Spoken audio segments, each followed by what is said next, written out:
কুণাল ঘোষের কোনো জবাব দেওয়া না, প্রশ্নের জবাব দেওয়া আমাদের রুচিতে বাঁধে। কুণাল ঘোষ জানে না যুদ্ধ কিভাবে হয়, কোন পরিস্থিতিতে হয়, কি করে হয়। পৃথিবীতে কেউ যুদ্ধ চায় না, কিন্তু যুদ্ধ হচ্ছে শেষ অন্তিম অস্ত্র। যখন মান সম্মান সমস্ত কিছুর ওপর আঘাত আসে, তখন তার প্রত্যুত্তর দিতে হয়। গীতায় ভগবান শ্রীকৃষ্ণ এই শিক্ষা দিয়ে গেছেন। কুণাল ঘোষ এসব পড়াশুনো নেই, তাই কুণাল ঘোষের কাছ থেকে এই সমস্ত এক্সপেকটেশনও আমাদের নেই। যখন যা হওয়ার সেটা কেন্দ্র সরকার এবং ভারতের সেনা, কেন্দ্র সরকার ভারতীয় সেনাবাহিনীকে ফুল ফ্রি হ্যান্ড দিয়ে দিয়েছে পরিষ্কার ডেকে। কেন্দ্র সরকারের কাজ হচ্ছে এইটা, এবার সেনাবাহিনী বাকিটা করবে। কেন্দ্র সরকার যুদ্ধ করতে যাবে না, কুণাল ঘোষ যুদ্ধ করতে যাবে না। কুণাল ঘোষের এত থাকে, এবার কুণাল ঘোষ যাক পাকিস্তানে গিয়ে বড় যুদ্ধ করুক, কত দাম আছে। পমফ্লেট মাছ খাচ্ছে, দীঘায় গিয়ে ভিডিও করছে। আর এদিকে পাকিস্তান যে বলেছে যে মমতা বন্দ্যোপাধ্যায় হচ্ছে পাকিস্তানের বন্ধু, পাকিস্তানের মন্ত্রী, পাকিস্তানের বিভিন্ন লোকেরা পাকিস্তানের চ্যানেলে যে আলোচনা হয়েছে তাই নিয়ে একটা পাকিস্তান হাই কমিশনারকে কুণাল ঘোষ চিঠি লেখেনি কেন? মমতা বন্দ্যোপাধ্যায় হচ্ছে পাকিস্তানের বন্ধু, এটা পাকিস্তানের চ্যানেলে বলা হয়েছে। তৃণমূল কংগ্রেস পাকিস্তানের বন্ধু। পশ্চিমবঙ্গে পাকিস্তানের পতাকা পোড়াতে দেওয়া হবে না, পশ্চিমবঙ্গে পাকিস্তানের পতাকা লাগানো হচ্ছে, সেটা কারা তুলে দিচ্ছে? পুরো জায়গায় জায়গায় ওই মিনি পাকিস্তান, ববি হাকিম যে বলেছিল। শুধু তাই না, আজকে হরগোবিন্দ দাস বা গোবিন্দ দাসের যে মৃত গোবিন্দ দাসের স্ত্রী এবং বোন এসেছিলেন যে কেন্দ্রীয় তদন্তের দাবিতে, সেখানে দাঁড়িয়ে শাসক দলের তরফ থেকে তাদেরকে ব্যাহত করা হয় হাইকোর্টে যাওয়ার থেকে। কিভাবে দেখছেন বিষয়টা? না, কমরেডরা কোথায়? মোহাম্মদ সেলিম কোথায়? কমরেড হরগোবিন্দ দাসের স্ত্রী, চন্দন দাসের স্ত্রী, তারা দুজন তাদের স্বামী এবং পুত্রের এবং শ্বশুরমশাই রেসপেক্টিভলি তাদের মৃত্যুর তদন্ত করতে এসছে এখানে। সেখানে আজকে বিরোধী দলনেতাকে সাহায্য করতে হচ্ছে। তো মোহাম্মদ সেলিম কোথায় গেল, মীনাক্ষী কোথায় গেল? আর বড় বড় ফুটুনি মারা কথাবার্তা বলা, গুচির জামা পরা, এসব কমরেডরা কোথায়? তারা পাশে নেই। তার মানে সিপিএম হচ্ছে বেসিক্যালি ধান্দাবাজ একটা রাজনৈতিক দল। আর ইন্ডিজোটের শরিক হচ্ছে তৃণমূল কংগ্রেস আর সিপিএম, দুজন একসঙ্গে কংগ্রেসের সঙ্গে। তাই জন্য ওরা চলে চলে মাস্তুতো পিস্তুতো ভাই কথা বলছে না।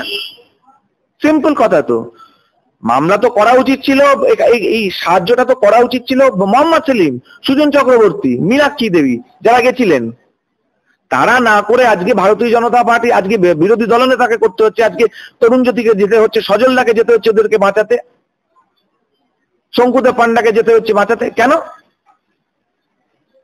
এর জবাবটা কুণাল ঘোষকে দিতে হবে এবং সিপিএম কে দিতে হবে।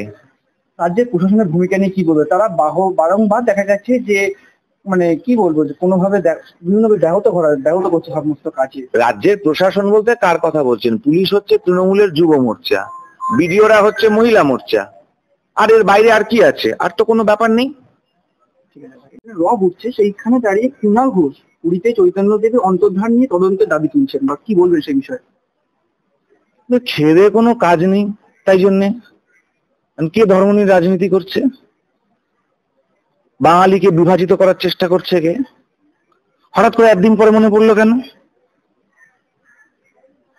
আমরা 500 বছর আগে চৈতন্যদেব এসেছিলেন, তাই নিয়ে তিনি কি কথা বলতে চাইছেন? কিসের তদন্ত হবে 500 বছর পরে? আগে কুণাল ঘোষ বলুক, কুণাল ঘোষ কেন মমতা ব্যানার্জিকে চোর বলেছিল, তার আগে তদন্ত হোক। কুণাল ঘোষের ভিডিওগুলো আগে ব্যাখ্যা কুণাল ঘোষ করুক।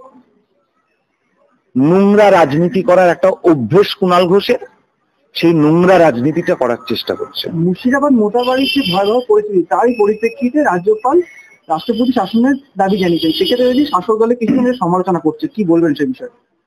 যা বাস্তব ঘটনা ঘটেছে, রাজ্যপাল দেখুন, রাজ্যপাল কি রিপোর্ট দিয়েছে সেটা আমাদের জানার কথা নয়, এটা আমরা জানতেও পারবো না। সংবাদ মাধ্যমে যতটুকু দেখছি জানছি, রাজ্যপাল যা বাস্তব পরিস্থিতি সেটা বলেছেন। এবার সেটা হবে কি হবে না সেটা কেন্দ্র সরকার এবং রাষ্ট্রপতি, পার্লামেন্ট সেগুলো ডিসিশন নেবে। তবে আমাদের বক্তব্য, রাজ্য সভাপতি পরিষ্কার ভাষায় বলে দিয়ে গেছেন, আমরা নির্বাচিত সরকারকে সেটা আর্টিকেল 356 করে ফেলার সম্পূর্ণ বিপক্ষে। মুর্শিদাবাদের ঘটনার এতদিন পরে বহরমপুরে যে সাংসদ তিনি চিঠি লিখছেন কেন্দ্র সরকারকে, পাশাপাশি মমতা বন্দ্যোপাধ্যায় গেছেন মুর্শিদাবাদের পরিদর্শনে, কি বলবেন? দেখুন, ইউসুফ পাঠান বহরমপুরের সাংসদ এতদিন পরে চিঠি লিখেছে উড়িষ্যার কি ঘটনা ঘটেছে সেটা নিয়ে। উনি এতদিন মুর্শিদাবাদ নিয়ে একটি শব্দ বলেননি। উনি গৃহমন্ত্রীকে মুর্শিদাবাদের ঘটনা নিয়ে কটা চিঠি লিখেছিলেন? তার মানে ইউসুফ পাঠান বেসিক্যালি হচ্ছে মুসলিমদের এমপি, উনি হিন্দুদের এমপি নন, এটা উনি বক্তব্য দিতে চেয়েছেন। অ্যাকশন স্পিক লাউডার দ্যান ওয়ার্ডস। ঘটনা নিয়ে যখন সরগরম, সেখানে কুণাল ঘোষ বলছেন যে এই যুদ্ধ মহল তৈরি